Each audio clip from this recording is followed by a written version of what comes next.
Una propuesta polémica. El académico y experto en transporte urbano Rodrigo Martín advirtió que la llamada tarifa cero del Transantiago podría producir que el sistema se sature al aumentar el flujo de personas que usan este servicio de buses. Queremos conocer más detalles de este tema, de esta postura. Nos acompaña en el estudio precisamente Rodrigo Martín para conversar de este tarifa cero. Bienvenido. Muchas gracias. Usted plantea que esto no es viable. Sí, mira, principalmente el problema fundamental de esto es estar hablando primero de tarifa cero. Porque hablemos de en qué consiste esta tarifa cero. La tarifa cero, básicamente lo que se está planteando es que el financiamiento que pagan los usuarios del transporte no sea directo a través del pago de la tarjeta VIP, sino que sea un descuento por planilla, como se ha planteado, y que por lo tanto adopte una forma que podríamos llamar impuesto. O sea, prácticamente es como si uno paga la ISAPRE, la AFP, y la gente con contrato que vive en Santiago específicamente, además pagan el transporte. Use o no use el transporte público. Use o no use el transporte, sí. Ese paga una parte además, porque otra parte la paga su empleador y otra parte el Estado. El Estado, claro. Son tres componentes que van a hacer esto. Entonces, ¿de costo cero tiene poco? En realidad, claro, no existe ese costo cero. Nada es gratis. En realidad, esto es una forma, digamos, que se ve como un costo cero, pero en realidad creo que es muy dañino decir esa palabra, porque es muy peligroso en el contexto actual del transporte. Tenemos evasiones altas.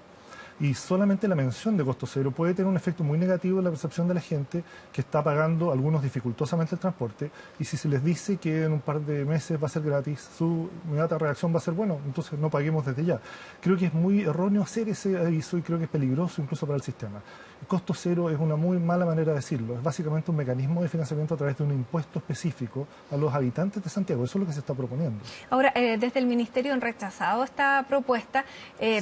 Sin embargo, cuenta con la aprobación de la Cámara de Diputados. Ahí obtuvo una mayoría que no es menor y que podría seguir este trámite legislativo. Ya teniendo el rechazo del gobierno, ¿es difícil que se vaya a convertir en una ley? Sí, está como propuesta de proyecto de ley y probablemente no vaya a pasar mucho más con esto porque es un tema que se ha debatido, ¿no? Esto no es algo nuevo, lleva un año que se estaba debatiendo esta posibilidad como estudio académico y ha tenido muchos detractores y ha habido muchas dudas respecto a eso. Ahora, Rodrigo, usted dice que esto no termina con la evasión, que es básicamente el mayor argumento que dio Giorgio Jackson al presentar este proyecto, que al financiarse, bueno, con todas estas metodologías, con todas estas partes, estas tres, digamos, pilares para este llamado costo cero, claro, uno no tiene que llevar la tarjeta VIP, pero ya lo pagó. Sí. ¿Por qué entonces no disminuye la evasión? El tema de la evasión que se está planteando en realidad es bien engañoso, porque hacer desaparecer de esta manera la evasión en realidad es absurdo, porque lo que se hace es institucionalizarlo, se transforma en algo que está dentro del sistema porque ya solo unos pocos lo van a pagar y el resto lo usan gratis, que es lo mismo que está pasando ahora, incluso probablemente en montos mayores.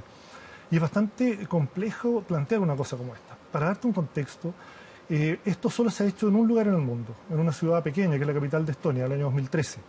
Se llevan 3 años trabajando en esto, donde se decidió plantear un transporte público gratis.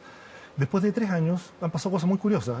Ha bajado el uso del transporte público, los autos no se han reducido, se están usando la misma cantidad de autos, pero es un contexto tan diferente que los autos están asociados a los estratos altos y aquí la motorización, el aumento, la duplicación de la motorización en los últimos 10 años ha sido principalmente en estratos medios y bajos, porque han buscado soluciones para moverse.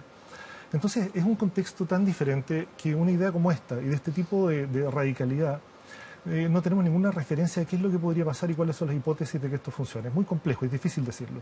Un escenario negativo, digamos, respecto a este funcionamiento en cuanto a la saturación, es que cuando se produce una reducción de precio en un servicio, supongamos que bajamos a la mitad o a un tercio el valor del Transantiago, es probable que la reacción que tengamos es que grandes cantidades de personas evalúen el costo de la benzina y digan, ok, voy a traspasarme hacia lo que es transporte público.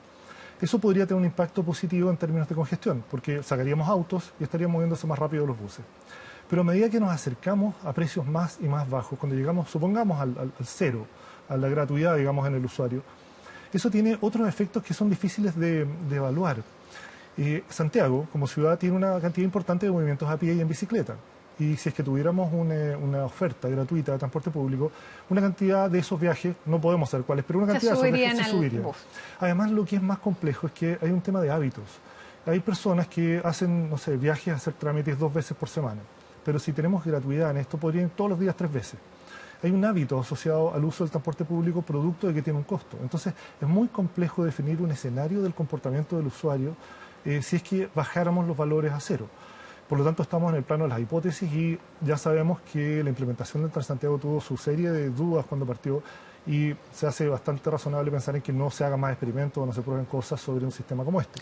¿Cuál es la mejor, a su juicio? Porque se han ensayado varias medidas para reducir la evasión. Sin embargo, seguimos en números altos. Mira, respecto a eso, hay dos puntos que son importantes. Lo que tú planteas de la evasión tiene que ver con el comportamiento del usuario y ahí hay dos cosas. Hay que dar primero un buen servicio, hay que generar un servicio de calidad y hay una serie de componentes para dar ese servicio que aún no están funcionando de buena manera. Bueno, va a haber una licitación pronto. Sí, la licitación que se va a plantear ahora se basó en una serie de encuestas que se hicieron, se levantó información de la demanda de la gente y ahí el componente de calidad de servicio se ha transformado en un dato fundamental, velocidades.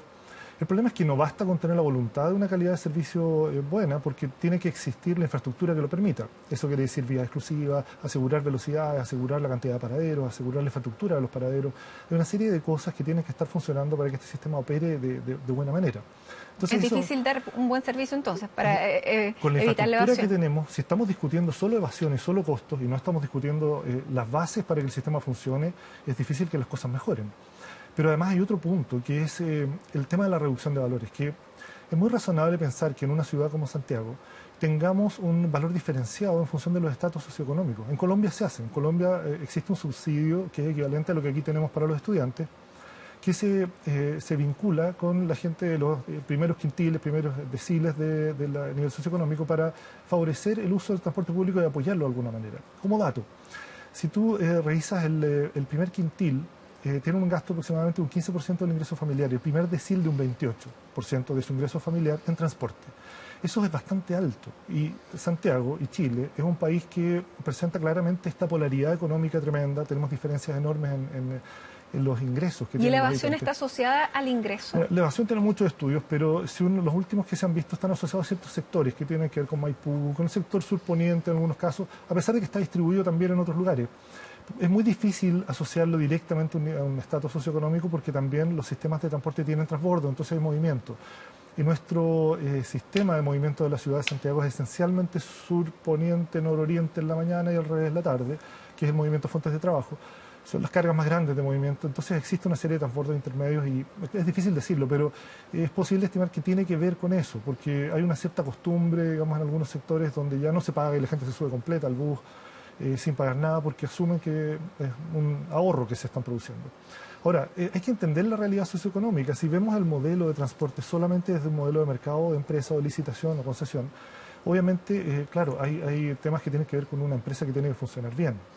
Pero hay que ser consciente de la lógica también socioeconómica de la ciudad para dar un servicio que sea más fiel a la realidad. Y eso probablemente va a ser también mucho más positivo en términos de reacción en cuanto a la evasión, porque genera un compromiso de la gente con el sistema que les está sirviendo. No solamente como algo frío, digamos, que simplemente les da un servicio, tómelo, déjelo, sino más bien entender que tenemos que hacer las diferencias que permitan que esos subsidios, por ejemplo, se distribuyan de forma correcta dentro de la ciudad a niveles socioeconómicos que los requieren. Por lo tanto, reducir el valor es algo razonable, pero no solo reducirlo parejo. Pero también, claro, ahí ya hay una costumbre que tendría que romperse. Sí, ahora, eso es un proceso súper largo porque, digamos, hacer algo mal puede ser muy rápido y volver a hacerlo bien toma muchísimo más tiempo. Esto va a requerir un proceso largo. Estas varitas mágicas de gratuidad y decir esto no generan más bien confusión. Yo creo que lo que se debe hacer es un proceso responsable, ordenado, que tenga, yo diría en primer lugar, un mecanismo de aseguramiento de la calidad del sistema. Eso es lo primero. La velocidad puede sonar algo trivial en relación al costo, pero si un bus anda más rápido, gasta menos benzina, se daña menos, es más barato para el operador funcionar así, el servicio es mejor para los usuarios, los tiempos de espera son menores, tenemos más confianza y empieza a producir una serie de conceptos que hacen que funcione mejor el sistema en general. Ese punto es fundamental. ¿Y eso está contemplado dentro de la nueva licitación? La licitación incluye aspectos de eso, tiempos de espera, velocidades, es algo que es muy positivo. Sin embargo, se ha dicho que tiene varios inconvenientes esta nueva licitación porque pone muchas barreras de entrada a nuevos competidores, mantiene básicamente los mismos y sobre todo mantiene a las empresas que ya tienen buses porque la fecha de ganar la licitación a comenzar a operar el servicio es muy poca, claro, y beneficia a los que ya están en el negocio y nadie va a comprar máquinas antes si no sabe si se ganó la licitación. Sí, es como toda licitación en ese aspecto, pero hace cosas positivas, eso tiene que ver con el contrato. Se están reduciendo la longitud de los contratos a 8 años, hay una serie de cambios que se están haciendo y que básicamente tienen que ver con la relación Estado-empresa, digamos, un poco eso, establecer un mecanismo de relación Estado-empresa. Pero lo que sí se ha incorporado es usuario-empresa, o sea, la calidad y el servicio que se le está dando a la gente, y eso es muy positivo, eso tiene que suceder. Muy bien, Rodrigo Martín, muchísimas gracias por estar aquí con nosotros explicándonos un poco más de esta idea que propusieron los parlamentarios, específicamente Giorgio Jackson, y que se aprobó. Sin embargo, el ministro lo ha descartado. Queríamos saber un poco más de las razones, así que muchísimas gracias por estar acá. Gracias a ti.